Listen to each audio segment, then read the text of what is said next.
Hi, everyone. How many of you have ever borrowed money? Credit cards, right? Mortgages, loans? Okay, good. How many of you have ever lent money, whether for a deal, professionally, or just ever have a friend of you ask you, hey, can I borrow $5? All right, good. So then I guess you're all familiar with analyzing risk and reward because hopefully your friend paid you back. So congratulate yourselves for being here today and for seizing this opportunity because it's only 5 to 10% of the population who actually will go out and actively do something to increase their skills. So congrats for being here.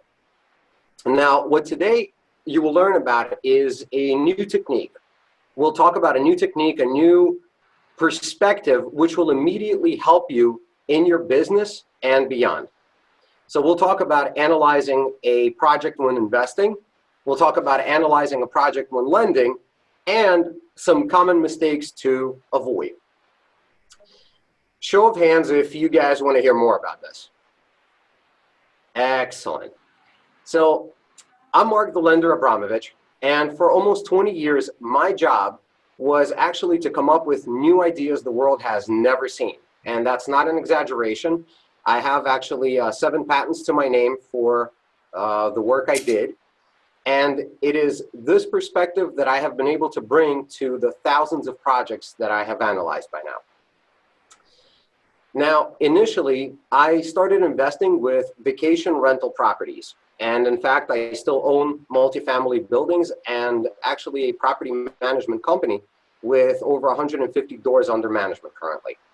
So I know a little bit about buy and hold. Now, in addition, my journey took me to lending, and which I love passionately. Now, for those of you that are not familiar with what a lender does, although I think with this crowd, everybody's familiar, on all the TV shows, right, HGTV, they show you how to buy a property, fix it up, and sell it, but they never show you where the money comes from. I guess, I'm a little too sexy for TV. So now, when I started lending, I initially made, on the first loans I did, I made $129,000 worth of mistakes on 4 loans. You heard that right, $129,000. When my son heard me, talk about this, he said, "Did you really lose $129,000?" And I said, "Yeah." The only thing I'm glad about is I didn't have to tell my wife about this because she's aware and she's my business partner. So at least I didn't have to tell that story. Now, luckily, I've been able to recover most of it. And I learned valuable lessons that I'm going to be talking about today as well. And in fact, I'll give you a couple of them now. So the first valuable lesson I learned was the best way to protect my money is to make sure that my borrowers make a profit. It's got to be a win-win. I have to make sure that there's enough meat for my borrowers to make out to make sure that I get paid. The second thing I learned was that taking such time, money, and more importantly, even time losses is just unsustainable. Time is everything, and it's a huge time suck to resolve bad deals. So you want to avoid them in the first place. And the third main lesson, actually, looking back at the mistakes I made, I repeatedly made the same mistake, which was I advanced funds for renovation instead of reimbursing for work done. So take note for those of you who do, who lend money for projects, just keep that in mind. You want to first have the work done before reimbursing. Okay? And lastly, this was just embarrassing. Honestly, here I am, Mr. 20 years of experience, 7 patents, and I'm taking a beating.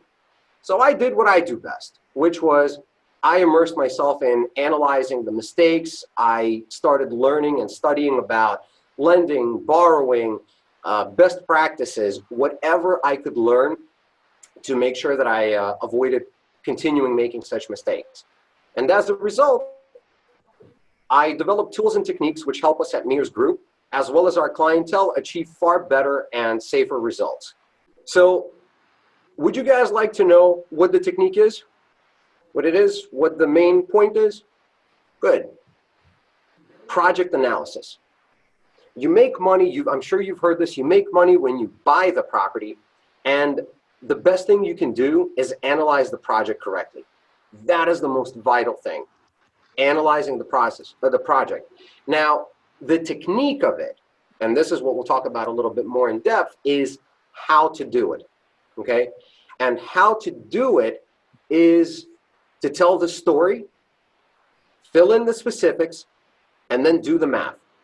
Now, I'm sure some of you just felt a chill when I said the word math, but I'm telling you right now, math is really simple. Write this down. Math is just putting numbers to the story. That's all it is. You're simply putting numbers to the story. So again, you tell the story. You fill in the specifics, and then you do the math. Now, here's the trick. Tell the story out loud. Because if it sounds wrong, it probably is. And I'm sure all of you know how this story, if you hear this story, right? A Nigerian prince wants to wire me money. I think all of us know how that story ends, right? It just sounds wrong. So that's why I say tell the story out loud, right? Your kids, for those of you who have kids, when they come to tell you a story, and there's always that little piece they leave out, and you can just hear it. Same thing here. Now, in our industry, right, we're all in the same one. We're all real estate investors. So in our industry, the project story is actually a very simple one. We buy, fix, sell, and have profit, okay? So that's the story. And in order to tell the story, you want to fill in the main questions of who, what, where, when, why. And just for you guys here on this call tonight, I'm going to give you a bonus question. Nobody else knows this. How? Ask that one as well. How? So tell the story. And then from there, you ask the question of how. So for example, we're buying, we're fixing, we're selling, there's a profit.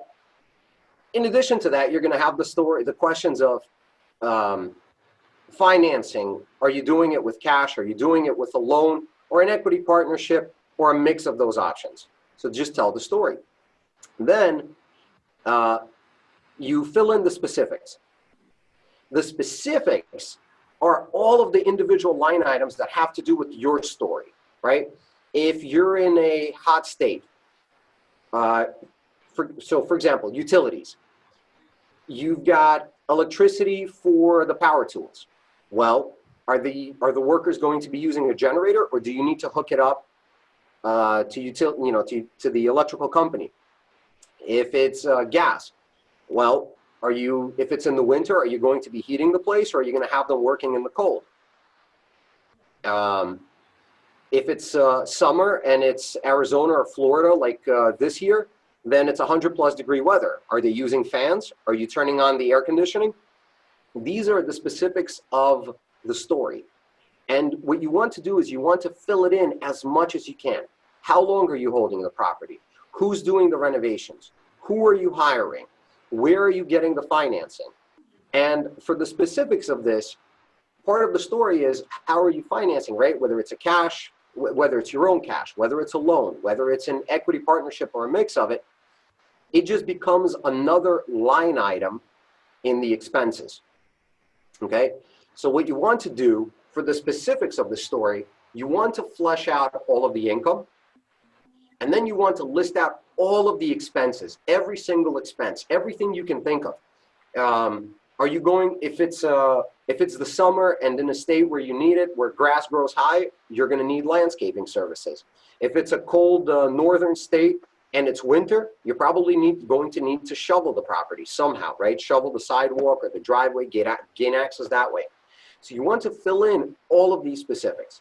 And then finally, you do the math, right? You put numbers to the story.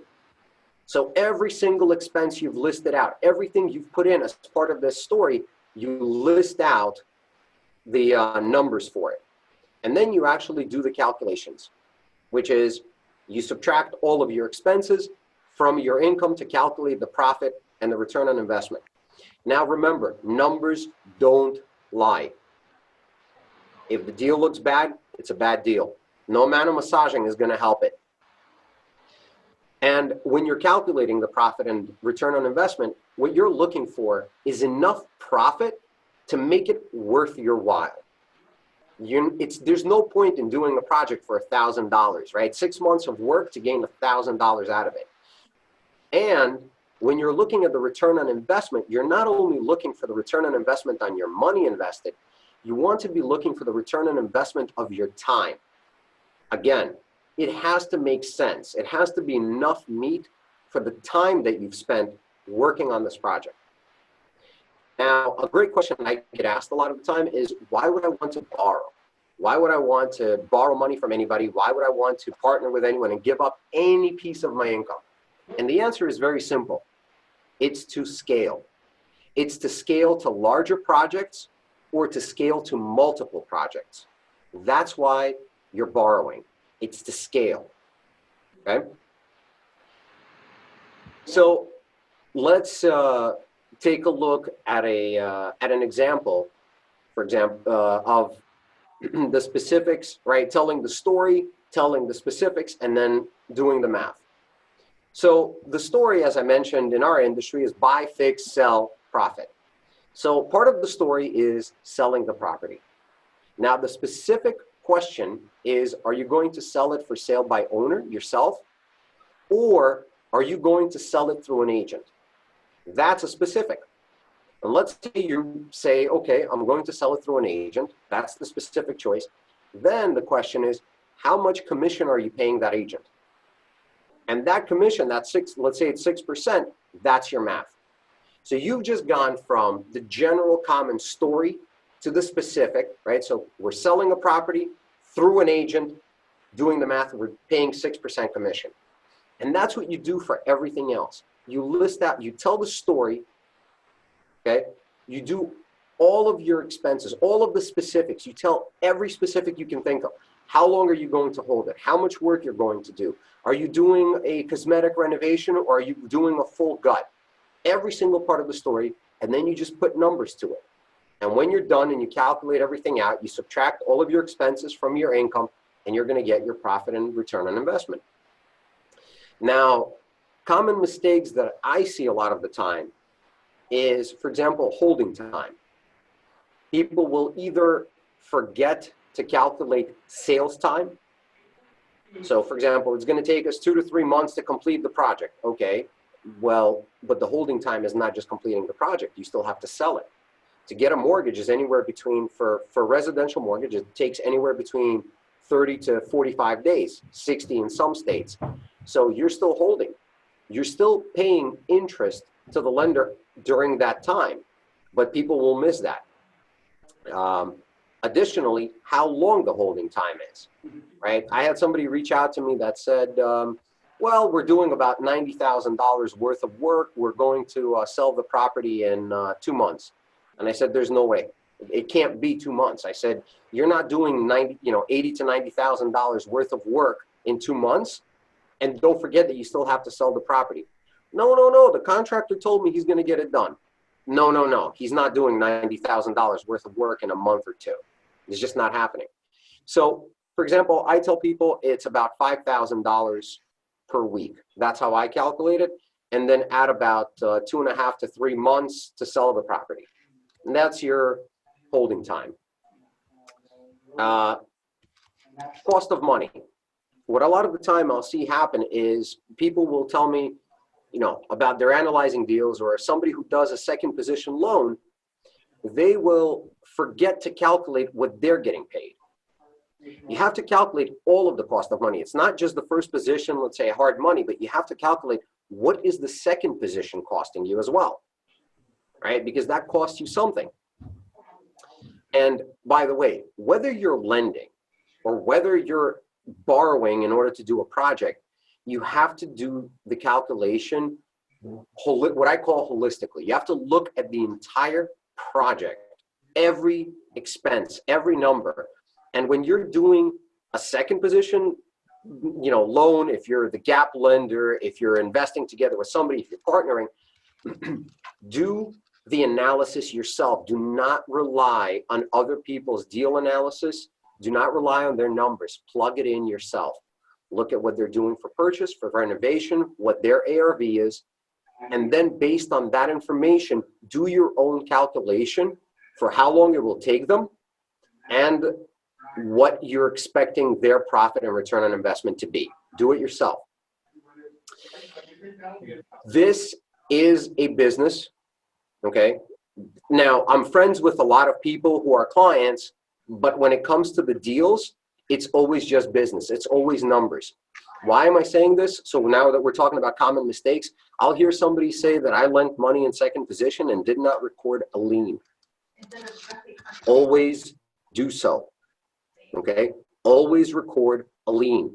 What this does is when the property is being sold, it shows up and you now have to be repaid as part of the transaction when the property is being sold. You can't be bypassed. You cannot just rely on trust and a promissory note.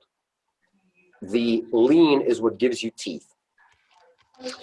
And then lastly, one of the main mistakes I think people make, and it's the same mistake I've made, is no skin in the game.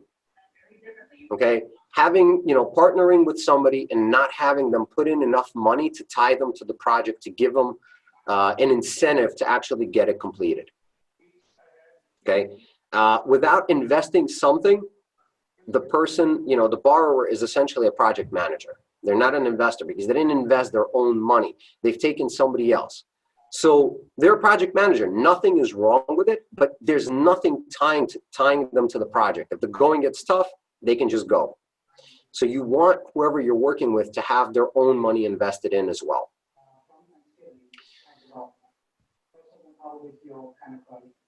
The sources of capital, let's just touch that, a little bit. Sources of capital include your own cash. Now, when you're using your own cash, don't forget that if you're using your home equity line of credit, you should calculate in the interest that you're paying on that home equity line of credit. That is a cost of the money. Okay. Now, if the money's just sitting in your bank account, there's no cost to it pretty much. But if you're borrowing out of your HELOC, today it's what, 3 to 4%, but that's still an expense you should calculate into the project because that's a cost of money. You can borrow money from friends, family, acquaintances, people who know, like, and trust you, or you can go to professional lenders. In the end run, it doesn't matter who you're borrowing from. It's just money. Think of money as a tool that you're borrowing and you're paying something for it.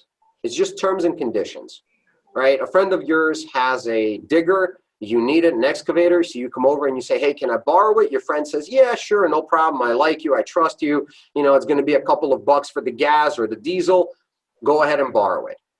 On the other hand, you go to Home Depot or whatever, John Deere or Cat, to borrow and to rent a bulldozer. Guess what? Or an excavator. Now they have their own fee structure and whatever their conditions are.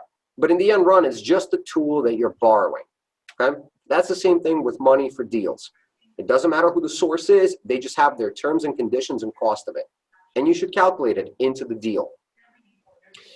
And then you can have an equity partnership or joint venture, right, where you're negotiating some arrangement of money and conditions for paying it back. And then you have a mix of all of those options. Some of your cash, perhaps a first position hard money lender, family member or a friend that's partnering with you for the remainder, and that's how you pay for the project.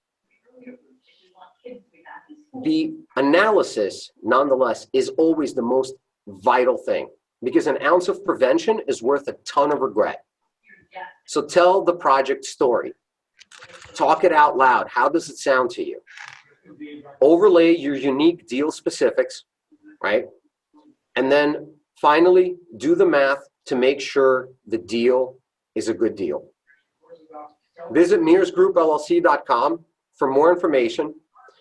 You can also download our free project analyzer. And then lastly, come to Mears Group when you need a loan. Do I have a specific outline for information that I prefer? that's put together to present to me. No, all I look for is the information that I ask for in my deal form on our site. That's the only information I need. Why? Because I'm what's known as hard money, right? So I will order an appraisal, for example. So I'm not interested in the comps because the appraiser will put together the comps that drive the values of the appraisal.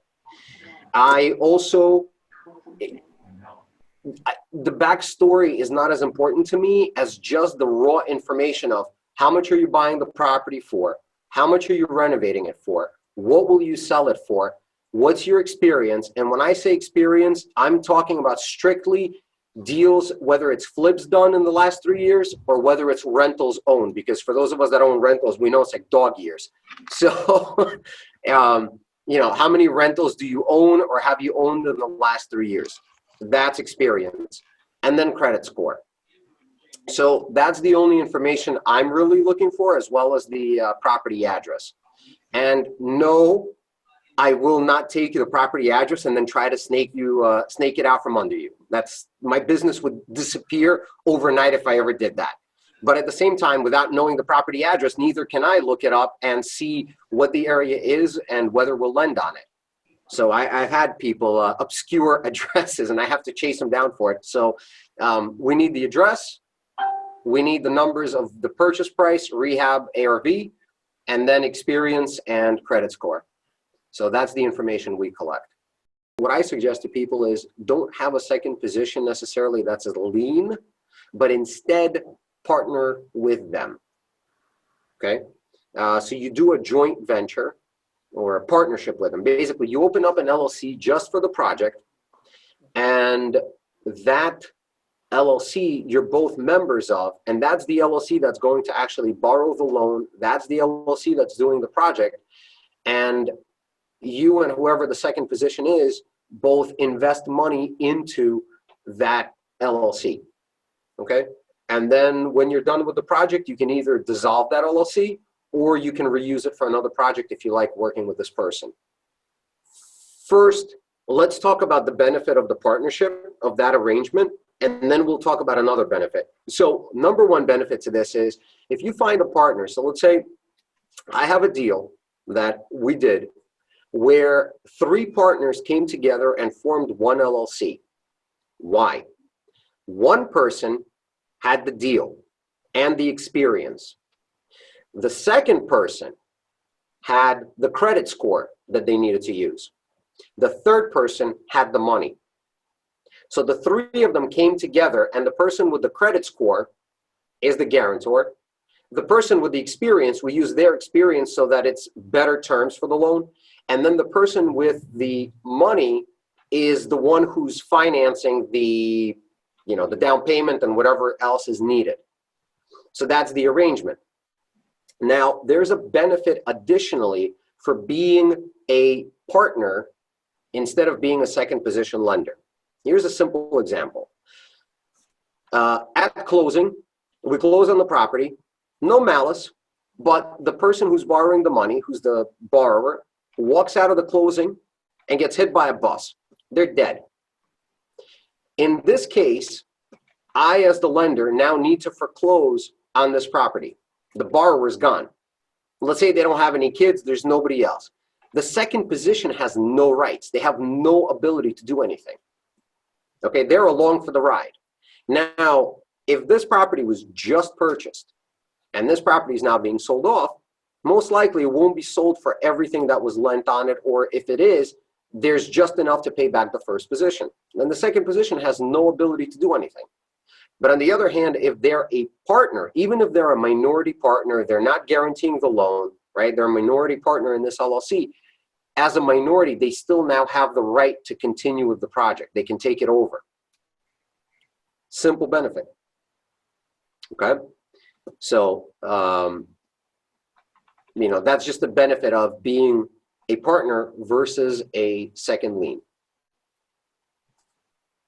But remember one thing, whether you're a partner, whether you're a second position lien, regardless, you should still analyze the deal and make sure that there's enough meat to get paid. Let me tell you the basic docs okay, that I collect, for example. Promissory note, security document, and a personal guarantee. Okay. Additionally, there's two insurances, which is property insurance, Right. title insurance. Right. Okay. So, you know, the docs, I always recommend the bare minimum you should have is 6 things for any deal. 1 analysis, 2 insurances, 3 documents. Okay. Promissory note, security document, and a personal guarantee. You can partner with people to build up a rental portfolio, and I have clients who do exactly that. So for example, one person will have the opportunity. Now, in the case of, for example, the clients I'm working with, they have their own, they each have money, so they're both putting in money, but one person has the opportunities, the time, the connections, right? So all of you guys on the call are real estate investors. So you all know where to go to find rentals. You know how to analyze or to vet a property management company. You know where to go and find deal analyzers to analyze those rental properties. Yep. Now, you are also surrounded by people who have no idea about any of this, okay? You're surrounded by people who work their jobs, have their 401ks, have their IRAs, have their bank accounts, and don't know anything about real estate. So absolutely, the way you would do this is very simple. You form an LLC with that person, and it's the same scenario. The LLC is the borrower, and by the way, I have these arrangements in my own personal life, okay? That's how I own my buildings. I may be the majority partner, but I still have other partners in it who are not necessarily involved in real estate. So the way it's formed is I have an LLC, I'm a member, my partner is a member, and then it is this LLC that goes to the bank or hard money for financing.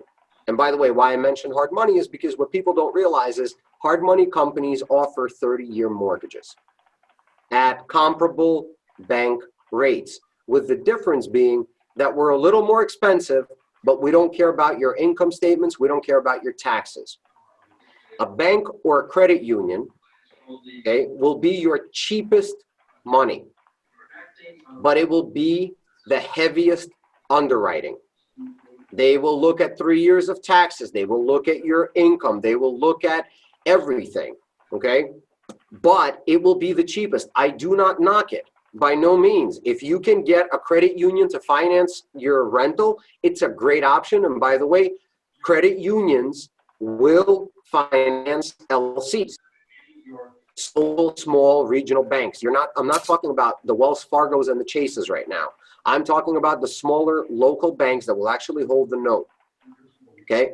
So for example, my arrangement, this is what I've done. I have a partner. We opened up an LLC. It is this LLC that borrowed from Webster Bank. It's the bank, my rentals are in Connecticut, so Webster Bank is a bank that services it, right? That's who I borrow from. It is my LLC that borrowed. Now, I also gave a personal guarantee to the bank that I will repay them if anything happens, but regardless, it is the bank that financed it. That is how you do it. So you partner with whoever you want to partner with that has, let's say, the money. So you put in some money, they put in some money, and then what I would also suggest is you want to have some kind of arrangement where for doing the work of finding the property manager, being more, I guess, the involved party, you get some compensation for that as well. Are they going to be able to lock up their money for a long term, or is this going to be the nightmare where in 3 months they suddenly call you up and go, oh my God, Heather, I need my money back. Well, what do you mean you need your money back? What am I doing with this rental? I don't have money to pay you back, right? Rentals are an illiquid investment. So for example, what you should be looking for is making sure that they can hold their money in this investment for at least 3 years, maybe 5, right? You want to make sure that they're not going to be a headache. Some partners you just don't want to partner with, right? So that's what you should look for. And then that's it. You basically have a conversation with them about, hey, I've got an opportunity. I'm going to buy this rental, whatever it is. Let's just use rough numbers, right? There's a rental opportunity. It's $100,000 single family home. We're going to be able to rent it for a whole lot of money. right? I've got a credit union or a hard money lender that will provide 75%, so they'll provide 75,000. I need 25,000 down plus $5,000 to $10,000 of closing costs, right? So you know, they're providing 75K, we're providing 35K. Let's say every single month after all the expenses and rent, you know, all the mortgage and everything else, we're going to have about $400 left over. Here's how we're going to split that $400. Because I found this opportunity and because I'm so wonderful, you know, I'm going to collect $100, and then the $300 remaining goes to you for the 35K you put in. There's a sample conversation. When you guys fill out a deal form on our site, we do not run credit. You actually have to. So just so you know, in order to have someone run your credit, you have to authorize them to do so. Okay? There's a form that you fill out allowing them to run credit. So just be aware of that. You can't have somebody just turn around and, you know, out of nowhere run your credit. And at the same time, just make sure that you know when they're going to run it and give them when you give them authorization. So as part of the loan, when we actually are now doing the loan, right? So initially to provide a quote, I don't run credit. I'll take your information. I'll take your word for it. You tell me your credit score is 800, I'll run the quote and I'll provide a quote at, you know, credit score of 800.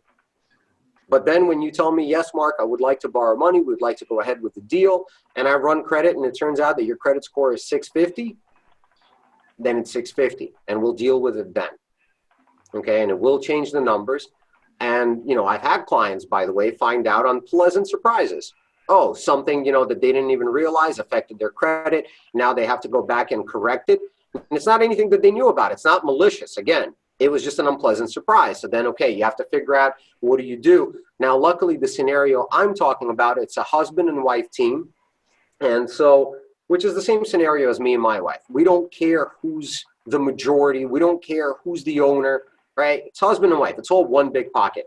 So what that couple did is they simply shifted membership to be 81% wife with a much higher credit score.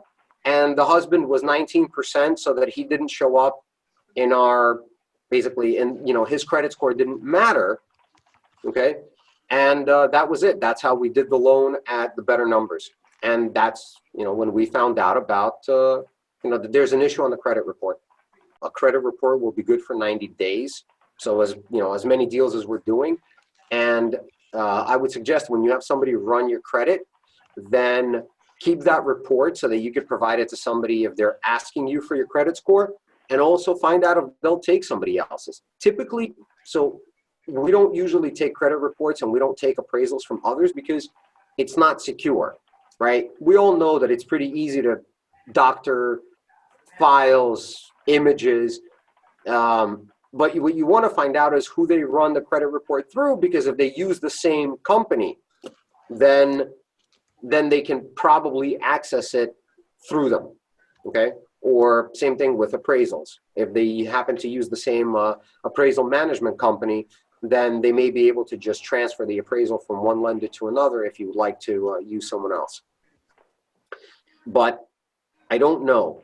There's a link I put up on Mears Group's Facebook page at one point, which was how to get a free credit report. So if you guys don't know, you're able to get a free credit report for, you know, every year, okay? It might even be as simple as freecreditreport.com. But on the Mears Group page, there's a post I put out where to go to get yourself a free credit report.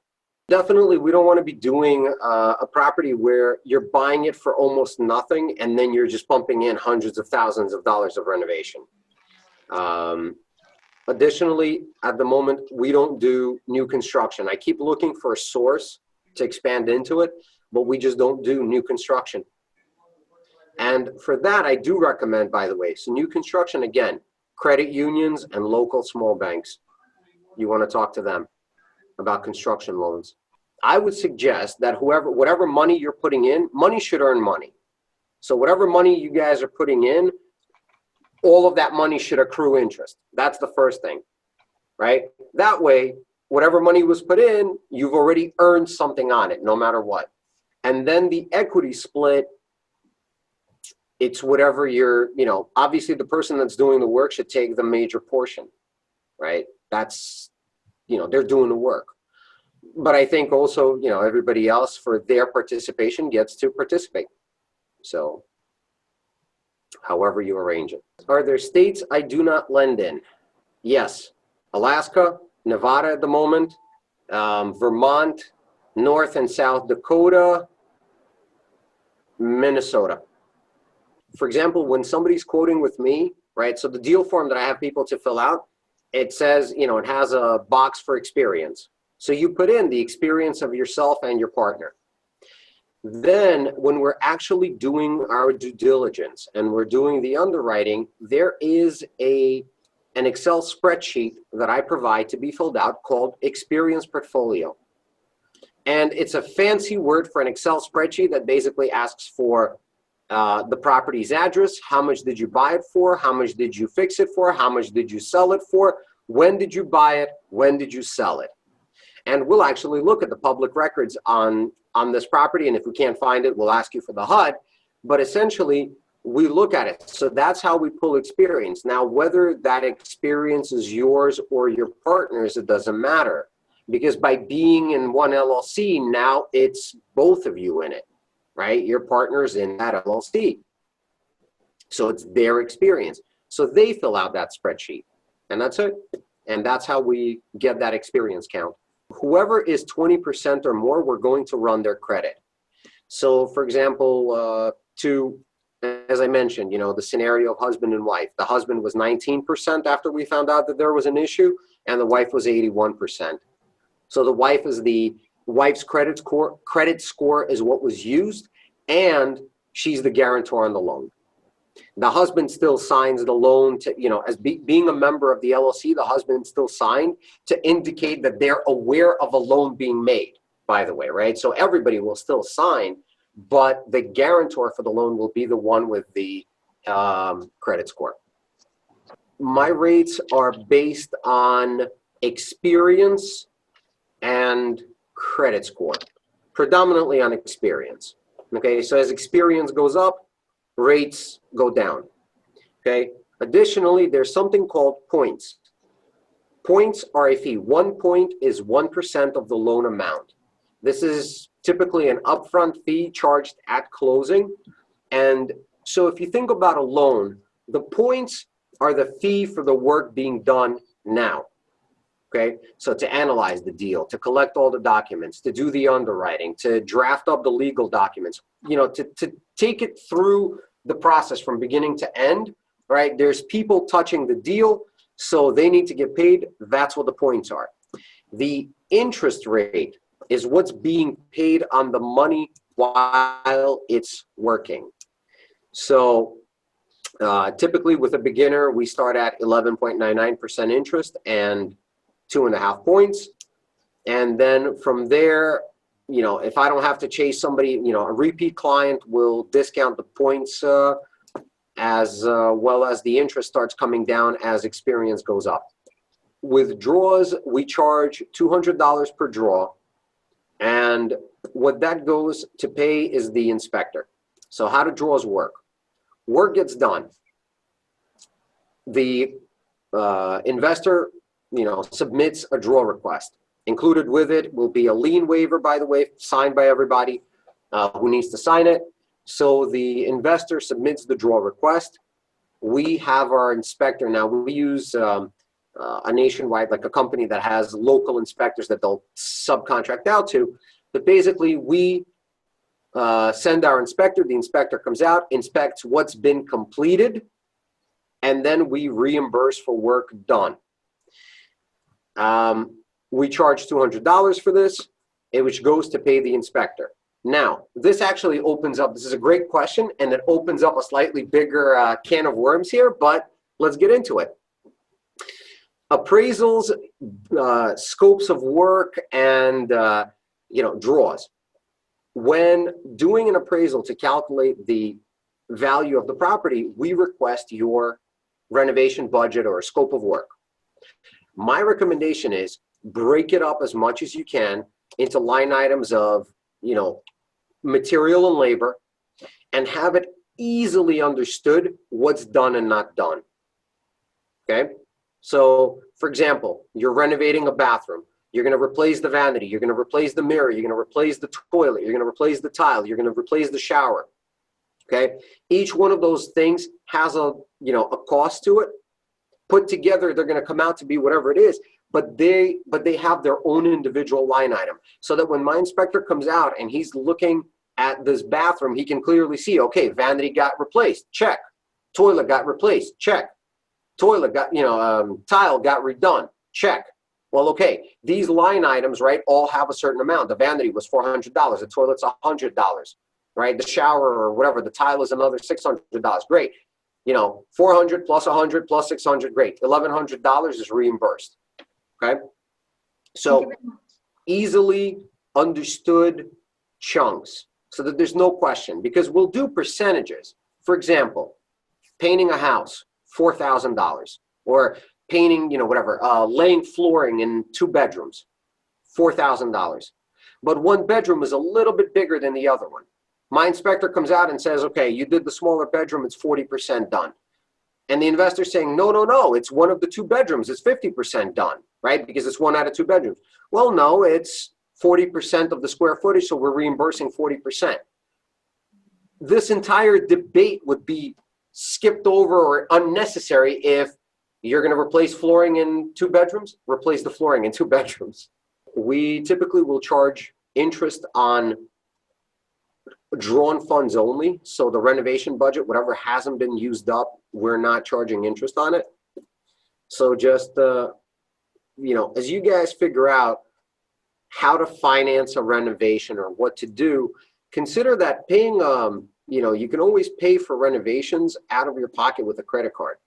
And the reason why a lot of us don't like to do it, whether it's professional or personally, right, even in your own home, is because the contractor tells you, I'm going to have to charge you 3% extra on the credit card bill because I have to pay it to the credit card. But just keep in mind, 3% to him is cheaper than potentially 10 to 12% to a lender. I'm a big proponent of points on rentals. I've done the same thing, by the way, with my own. When my house had a mortgage on it, I'll get to that. Actually, I'll tell you guys an interesting story there. But when my house used to have a 30-year mortgage on it, I purposely paid the points to drive the interest rate down as far as possible because over the long term, you recoup the money you paid for points, and then it's pure savings over the long term. Okay. So interest rates I'm offering people right now are anywhere between high 4s to high 6s, depending on whether they want to use, pay down the interest rate with points or not. No, wholesaling does not count as experience. I actually need you to be on the title or deed to the property. Now, why I mentioned it's an interesting story about my having or not having a mortgage is because I used to have a mortgage on my house, and then I took out a huge HELOC, huge home equity line of credit, and got rid of my mortgage. What this gives me the ability to do is I can move money in and out. So any cash, and what's interesting is I found out about this system before I got into lending and before I got into real estate this way, but it made sense because when I still had my job, every 2 weeks when I would get paid, that money would go into my home equity line of credit, and essentially on that money I wouldn't be paying interest anymore. There is a huge benefit to having a personal relationship with a bank. It's not that there's different types of HELOCs. Sorry, it's that there's a home equity line of credit, and then there's a home equity loan. It's a different product. So the home equity line of credit will just convert into it. But you talk to a bank. So when I opened up this home equity line of credit with Webster, they actually had a promotion where they paid the mortgage tax for me. So the $6,000 that I would have had to pay for opening up this home equity line of credit, they paid it. So essentially it cost me nothing to open up this home equity line of credit, pay off my mortgage, and do this. So just be aware that some banks may pay that as well. So that's why I said in 8 years, if I have to do this again, I'm okay. I'll do it again. Webster financed my rentals. Okay. So typical banks will not give you a mortgage on an LLC, right? On a property held in an LLC. Webster did, right? They upcharged, right? For example, if at the time their regular mortgage rate was 4%, I was paying 6.5% for my business, but it doesn't matter. It made sense, and they did it. Also, they don't sell the mortgage, they hold it. So I'm dealing with the exact same person now about my commercial loans that I was dealing with when I got them now 5 years ago, 6 years ago. This is pre-Fortune Builders that I was doing this. So absolutely. You want to be dealing with a smaller bank. You want to have a personal relationship with them because you can get fees waived. You can get better terms. They'll keep in touch with you. You can call them up with questions. It's a vastly different relationship. When you get a portfolio loan, lenders will have a takeout fee, or they may. Apparently, this bank does not. But a lot of lenders will have a takeout fee. The savings you get when you get a portfolio loan is they'll charge a little bit less. Lenders will charge a little bit less on fees, whatever, either the underwriting or legal. But then, which is great. And if you're thinking to yourself, hey, I'm going to keep these properties in a portfolio for the long term and it doesn't matter, it's all great. But let's say 5 years passes, for whatever reason, one property has issues and you don't want to deal with the issues. You don't want to fix it up. You want to sell it. You want to sell it off to an investor who's going to take care of it, and you want to sell it and get rid of it. Well, the problem is that you can have a huge takeout fee that will not only wipe out whatever savings you had on those initial fees, but it will still ding you. So just be aware of this. Now, that's not to say that there's never a scenario when you should do a portfolio loan. I did a portfolio loan for a client because the property was below the minimum value that we need, but the other three values were of much higher value. So by rolling all four into one portfolio loan, we were able to finance all four properties, and it made sense, okay? But just be aware that when you do portfolio loans, there may be a takeout fee, so you want to find this out. If you're buying a rehab, don't buy it with occupants. You want it delivered vacant, okay? Now, that's not to say you can't negotiate, but basically at closing, you want that property vacant.